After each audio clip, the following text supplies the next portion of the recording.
나는 대한민국의 작고 조용한 시골 마을에서 자랐다.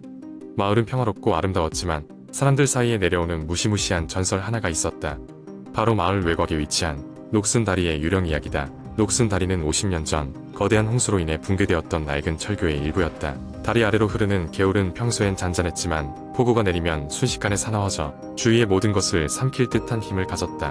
홍수 사건 이후 마을 사람들은 다리와 그 주변을 기피하기 시작했다. 누구도 다리 근처에 가지 않았고 그곳은 자연스레 버려진 장소가 되었다. 전설에 따르면 다리 붕괴 당시 몇몇 사람들이 다리를 건너다 변을 당했다고 한다. 그 후로 다리 근처에서는 종종 알 수 없는 울음소리와 누군가 발자국 소리가 들리곤 한다고 전해졌다. 눈으로 직접 본 사람은 없지만 들었다는 사람은 꽤나 많았다. 나는 친구들과 함께 그 전설을 검증해 보기로 했다. 우리 나이 또래의 아이들이 흔히 그렇듯 금기에 대한 두려움보다는 호기심이 앞섰다. 날이 어두워지기 전 우리는 손전등과 간식 몇 가지를 챙겨 녹슨 다리로 향했다. 해가 저물자 다리는 어스름한 빛 속에 고요히 자리 잡고 있었다. 다리에 서서 바람에 흔들리는 나무와 풀소리를 듣고 있으니 등골이 서늘해졌다. 주변 나무들 사이로 불길한 그림자가 어른거리고 나는 등을 타고 흐르는 한기를 느꼈다. 우리 중 한 명이 갑자기 소리쳤다. 그는 다리 맞은편 끝에 하얀 옷을 입은 여자가 서 있는 것을 봤다고 했다.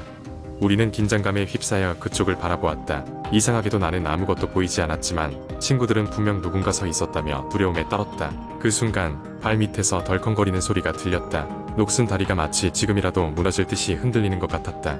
우리는 비명을 지르며 힘껏 달리기 시작했다. 촉촉한 풀밭을 뚫고 마을 쪽으로 향하는 동안 내 등 뒤로 누군가 달려오는 발자국 소리가 들렸다. 점점 가까워지는 그 소리에는 절박함이 가득했다. 우리는 무사히 마을에 돌아왔지만 그 후로도 그 발자국 소리는 쉽게 머릿속에서 사라지지 않았다. 사건 이후 친구 중 하나는 한밤중에 섬뜩한 울음소리를 듣는다는 말을 했고 다른 친구는 이유 없이 추운 겨울 한복판에서 바람이 나지 않는 날에도 한기를 느끼곤 했다. 몇 주 후 나는 용기를 내어 다시 다리에 가기로 했다. 이번에는 혼자였다. 다리 위에 서서 고요한 주변을 둘러보며 나는 작게 속삭였다. 아마도 그곳에 얽힌 영혼들에게 전하는 사과였을 것이다. 놀랍게도 그 후로 그 다리에서 어떤 소리도 어떤 일도 일어나지 않았다. 마을 사람들은 지금도 여전히 그 녹슨 다리를 피하지만 나는 그날 이후로 다리를 지날 때마다 이상한 평온함을 느낀다. 마치 오래전 잃어버린 친구와 화해하고 비로소 안식에 도달한 기분이었다. 다만 그날의 그 발자국 소리와 얼굴조차 보지 못했던 존재는 여전히 내 기억 속에 서늘하게 남아있다. 두 번째 이야기. 한국의 인터넷 커뮤니티에서는 다양한 공포 이야기가 종종 공유되곤 합니다. 이러한 이야기들은 대개 독특한 분위기와 긴박한 상황 전개로 독자들을 사로잡습니다. 아래는 그러한 요소를 가미하여 작성한 공포 이야기가 있습니다. 어느 여름밤 대학생인 지영은 방학을 맞아 오랜만에 고향집을 방문하였다. 도심에서의 스트레스를 벗어나 자연 속에서 힐링할 생각에 기대가 컸다. 지영의 본가가 있는 마을은 주위가 산으로 둘러싸여 있고 밤에는 어두운 숲길이 펼쳐져 있어서 한편으로는 약간 오싹한 느낌을 주기도 했다. 지영은 도착하자마자 부모님께 인사를 드리고 오랜만에 고향 친구들과 만나기로 했다. 친구들과의 술자리는 시끌벅적했고 시간 가는 줄 몰랐다. 한참을 이야기하고 웃고 떠들다 보니 어느새 시계가 11시 30분을 가리키고 있었다. 친구들에게 집까지 바래다 준다고 말했지만 지영은 살던 집의 위치를 누구보다도 잘 알고 있었기에 금방 갈 수 있다며 손사래를 쳤다. 지영은 혼자서 좁은 산길을 따라 집으로 걸어갔다. 여름밤의 공기는 따뜻했고 매미 소리만이 주변을 울리고 있었다. 그런데 얼마 지나지 않아 이상한 느낌이 들기 시작했다. 분명히 잘못된 길로 들지 않았음에도 불구하고 주위가 낯설게만 느껴졌다. 지영은 걱정이 되어 휴대폰을 꺼내 GPS를 확인하려 했지만 불빛이 갑자기 깜빡깜빡 거리더니 배터리가 방전되어 버렸다. 주위를 둘러봐도 아무런 불빛도 보이지 않았다. 캄캄한 어둠 속에서 오직 자신이 내딛는 발걸음 소리만이 크게 들렸다. 지영은 마음을 가다듬고 다시 걸음을 재촉했다.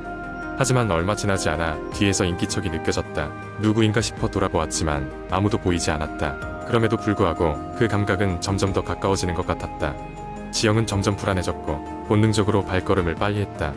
이제는 거의 뛰다시피 했다. 그 순간 발밑에 걸리는 것 같은 느낌이 들며 몸이 앞으로 기우뚱했다. 풀이 무성한 바닥에 걸려 넘어졌고 엎어진 자리에서 고개를 들어보니 문제의 그 인기척이 가까이 있었다. 눈앞에는 왼쪽 다리를 절뚝이며 다가오는 낯선 남자가 있었다. 그는 지영을 보는 듯하지만 그 시선은 초점이 맞지 않아 섬뜩함을 더했다. 지영은 온몸에 소름이 돋았지만 몸을 재빨리 일으켜 반대 방향으로 전력 질주했다. 그 남자의 절뚝거리는 발소리가 뒤를 쫓아왔다. 다행히 얼마 가지 않아 멀리서 희미한 가로등 불빛이 보였고 지영은 그것만을 향해 필사적으로 뛰었다. 그 불빛을 향해 달리면서 지영은 거의 숨이 넘어갈 지경이 되었고 드디어 가로등 아래에 다다랐을 때 남자의 발소리는 더 이상 들리지 않았다. 그렇게 겨우 한숨 돌리며 뒤를 돌아본 지영은 아무도 따라오지 않는 것을 확인하고 나서야 잠깐의 안도감을 느꼈다. 하지만 그 순간 머릿속을 스치는 불길한 생각에 가슴이 철렁했다. 그 남자가 나타난 처음 장소. 바로 그곳에서 자신은 잘못된 길을 든 것이었음을 깨달았다. 아주 오래전 그 숲에서 실종된 사람이 있다는 이야기를 어렸을 때 할머니에게 들었던 기억이 떠올랐다. 사람들은 그 실종자가 지금도 숲을 헤매고 있다고 믿곤 했다. 지영은 아무 일도 없었던 것처럼 가로등 불빛을 따라 집으로 돌아오며 그날 밤을 다시 떠올리지 않기로 마음먹었다. 그러나 그날 이후로도 가끔씩 꿈속에서 지영은 그 숲길에서 인기척을 느끼고는 화들짝 놀라 깨어나곤 했다. 어쩌면 그날의 그 남자는 진짜 실체가 아닌 이 숲에 얽힌 무언가였던 것은 아닐까 하는 생각을 떨쳐버릴 수 없었다. 그 여름, 지영에게는 그 어떤 여름보다도 길고 오싹한 기억으로 남았다. 세 번째 이야기. 한국 인터넷에는 많은 공포 이야기가 있지만 오늘 제가 소개할 이야기는 이상한 모텔에 대한 것입니다. 고등학교를 갓 졸업한 3명의 친구, 지훈, 민재, 그리고 수연은 학교 생활의 마지막을 기념하기 위해 작은 국내 여행을 계획했습니다. 그들은 서울에서 출발해 강원도의 유명한 관광지를 돌아보고 바닷가에서 시간을 보내기로 했습니다. 여행의 마지막 날 밤, 예상치 못한 폭우가 쏟아져 근처에 보이던 작은 모텔에 묵기로 했습니다. 모텔은 오래되고 낡아 보였지만 폭우 속에서 다른 선택의 여지가 없어 보였습니다. 모텔 관리인은 약간 기묘한 분위기를 풍겼지만 친구들은 피곤함에 지쳐 그의 태도를 크게 신경 쓰지 않았습니다. 방을 배정받고 방 안으로 들어갔을 때 방은 생각보다 깨끗했지만 오래되어 보였습니다. 3명의 친구는 짐을 정리하고 각자 샤워를 하고 나서 침대에 누웠습니다. 늦은 밤, 비가 유리창을 두드리는 소리를 들으며 잠이 들 무렵 지우는 누군가 방 안을 돌아다니는 소리를 들었습니다. 처음엔 수연이나 민재가 화장실에 가는 줄 알았지만 잠에서 깬 두 친구는 모두 제자리에 누워 있었습니다. 지우는 흥미가 돋은 채 일어나 방을 둘러보았지만 아무것도 발견할 수 없었습니다. 그는 피곤함에 다시 잠이 들었습니다. 다음 날 아침, 세 친구는 전날 밤에 있었던 이상한 일을 이야기했습니다. 민재는 한밤중에 누군가 자신을 응시하는 느낌이 들어 잠이 깼다고 말했습니다. 수연 역시 한밤중에 정적 속에서 이상한 속삭임을 들었다고 주장했습니다. 그들은 조금 불안했지만 단순히 낡은 모텔에서 오는 소음일 것이라며 대수롭지 않게 넘겼습니다. 하루 종일 관광을 하다 돌아온 그날 저녁, 친구들은 다음 여행지를 계획하며 웃고 떠들었습니다. 그날 밤, 지우는 또다시 이상한 기분에 잠에서 깼습니다. 그는 방 구석에서 뭔가 흐릿한 그림자를 보았습니다. 급하게 불을 켜보았지만 방 안에는 아무것도 없었습니다. 그러나 그는 벽에 걸린 낡은 사진 액자가 평소와 다르게 기울어져 있는 것을 발견했습니다. 세 친구는 이 모텔이 뭔가 이상하다는 것을 깨달았습니다.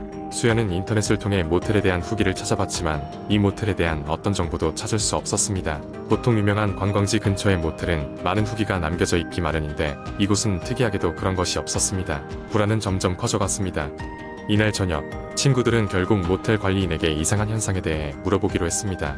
관리인은 그들의 이야기를 듣고는 의미심장한 미소를 지으며 이곳에 오래 머물지 않는 것이 좋을 겁니다라는 말만 남기고 더 이상의 설명을 거부했습니다. 그날 밤, 세 친구는 그 어느 때보다 깊은 불안감을 느끼며 잠을 청했습니다. 하지만 그 밤, 그들은 모두 동시에 깼고 방 안에는 설명할 수 없는 차가운 기운이 감돌았습니다. 그들은 다시 한번 방을 수색했지만 여전히 아무것도 찾을 수 없었습니다. 결국 두려움을 견디지 못한 그들은 짐을 싸고 한밤중에 모텔을 떠났습니다. 모텔을 벗어나니 갑자기 폭우가 멈추고 달빛이 비춰왔고 세 친구는 이상한 안도감을 느꼈습니다. 이후로 그들은 종종 그 모텔에 대해 이야기를 나누곤 했지만 다시는 그곳으로 가지 않았습니다. 며칠 후 인터넷을 검색하던 지우는 우연히 오래된 지역신문 기사에서 충격적인 사실을 발견했습니다. 그 모텔은 10년 전 화재로 폐쇄되었고 그 화재로 많은 사람들이 사망했으며 그 후로 다시 문을 열지 않았다는 것이었습니다. 그들이 실제로 머물렀던 곳은 무엇이었는지 그 이후 아무도 알 수 없었습니다. 하지만 그들이 겪은 일들은 그들의 기억 속에 평생 남게 되었습니다. 이 이야기는 인터넷에 떠도는 무수한 이야기처럼 사실 여부를 완전히 확인할 수는 없지만 사람들의 상상력을 자극하는 흥미로운 공포 이야기로 남았습니다.